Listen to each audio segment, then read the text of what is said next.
What's up, everybody? Welcome to the Never Ending Tour 2018. This is my 17th year of doing stand-up comedy and my 9th year of just living on the road and touring around the country.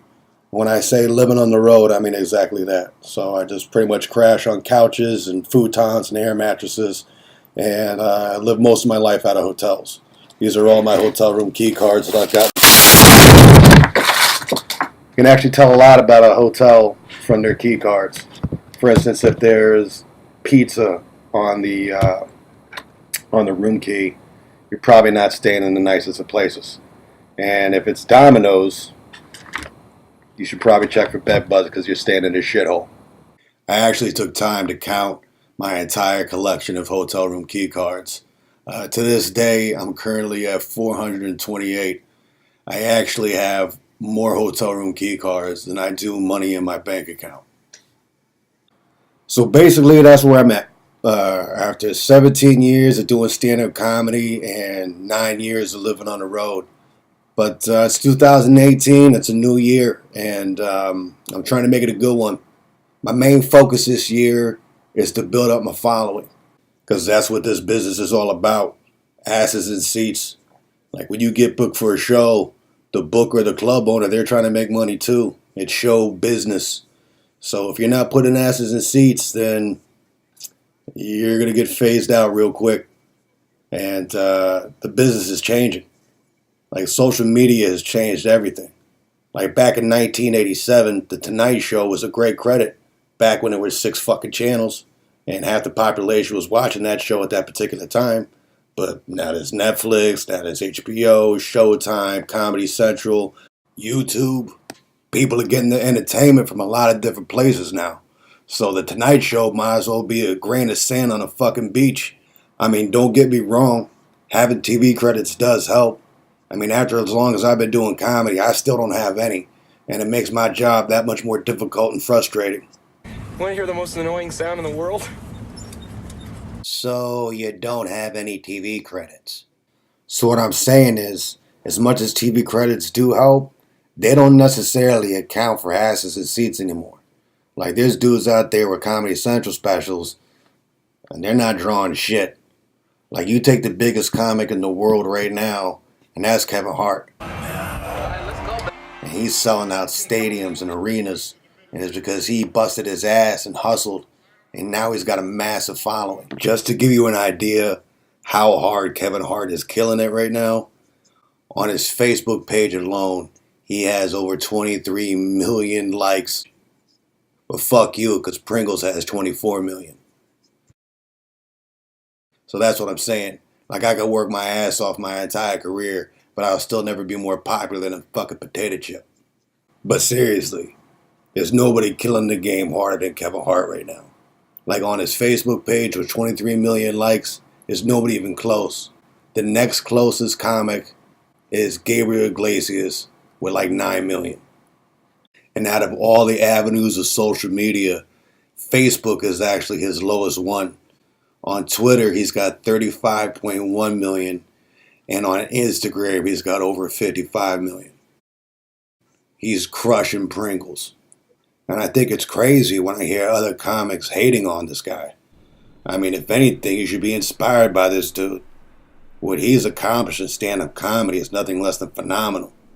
Not to mention his show on Comedy Central, Heart of the City, where he's literally helping other struggling comics break through and get their first TV credits.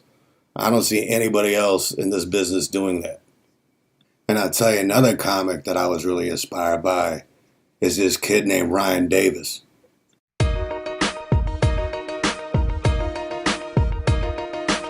Ryan Davis is a kid from Concord, Kannapolis, North Carolina, middle of 7 kids, troublemakers. So, and North Carolina, where I'm from, a lot of people don't move out of North Carolina. So to be able to, sell out the Hollywood Improv and Caroline's on Broadway is just something I would have never even fathomed, man. The fact that this is my life is mind-blowing.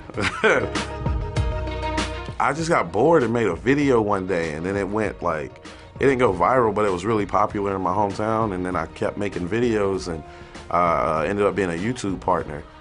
By the time I made 10, I went viral for the first time. It was one about Odell Beckham Jr. Was me talking about all of his shenanigans. I mean, he was clearly playing around in that video.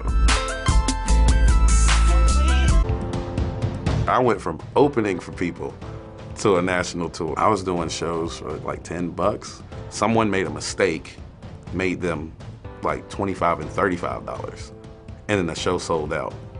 And then I was like, oh, I didn't know that people would pay that to see me.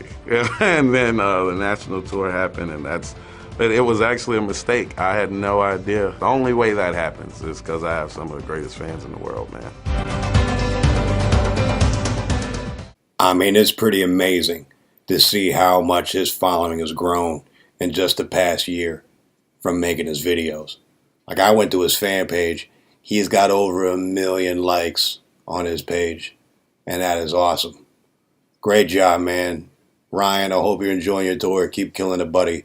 I myself, I hope to get there one day too. But I got a long way to go. My social media following is really nothing worth bragging about. On my Facebook fan page, I currently have 6,440 likes. You suck! My Instagram is even worse, coming at a very low 1,380. You are so fucking pathetic. And my Twitter is the most embarrassing, with an abysmal 316 followers.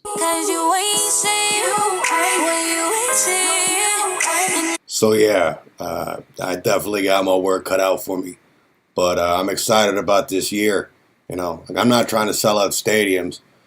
I'm just trying to avoid as many of these soul-crushing fucking shows as humanly possible.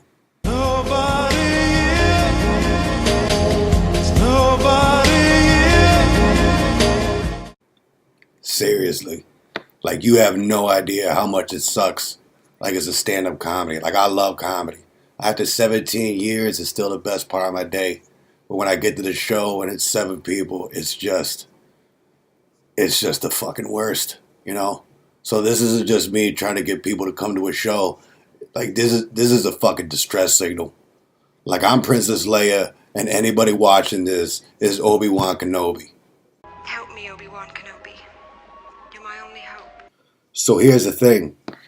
Since I'm touring around the country and basically living out of my car, my goal is to get my Facebook, Twitter, and Instagram to have as many followers as I have miles on my car. So if you're watching this video and you want to help me achieve my goal, you can find me on Facebook at Patrick Garrity. You can find me on Instagram at GarrityGrams. And you can find me on Twitter at PG Road Dog. And listen, I'm not even asking you to give me a like. All I'm saying is, let me hold on to it. And then you come to a show and you let me know if I can keep it or not. Thanks again, everybody. I appreciate you watching the video, and I'll see you on the road. Take care. Happy New Year.